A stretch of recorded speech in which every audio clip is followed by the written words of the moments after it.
الحکمہ wisdom, اللہ کا ایک نام ہے الحکیم، دی موسٹ وائز، حکمت والا۔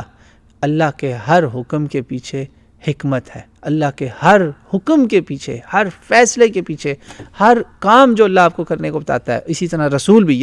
تو اللہ رسول جو حکم دیتے ہیں آپ کو، اس میں آپ کا فائدہ ہوتا ہے، حکمت ہوتی ہے، اس میں بہت فائدہ ہے، وزڈم ہے، وزڈم کی باتیں ہیں، بصیرت کی باتیں ہیں، وہ ان کے اوپر عمل کریں گے تو فائدہ ہی فائدہ ہوگا۔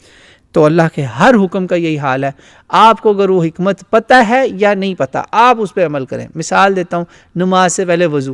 اب کوئی بندہ کہتا ہے یار میں نے صبح سے کوئی گندا کام نہیں کیا، میرے ہاتھ پاؤں بالکل صاف ہیں، مٹی نہیں لگی، میں ایئر کنڈیشن روم میں بیٹھا ہوں، میں کیوں وضو کروں بھائی؟ نہ، یہ نہ کریں۔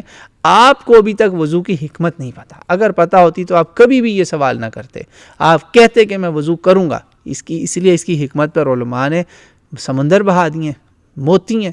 آپ صحیح مسلم کی شرح پڑھیں، کمنٹریز، تفسیریں ہیں پوری کی پوری وضو کے احکام کے اوپر، کہ وضو میں یہ ہاتھ کیوں دھونے، منہ کیوں دھونا، اس کے پیچھے حکمتیں کیا کیا ہیں، بصیرت کی باتیں ہیں۔ تو وہ ڈھونڈیں، اگر نہیں ملتی، وقت نہیں ہے تو کم از کم عمل تو کریں یار۔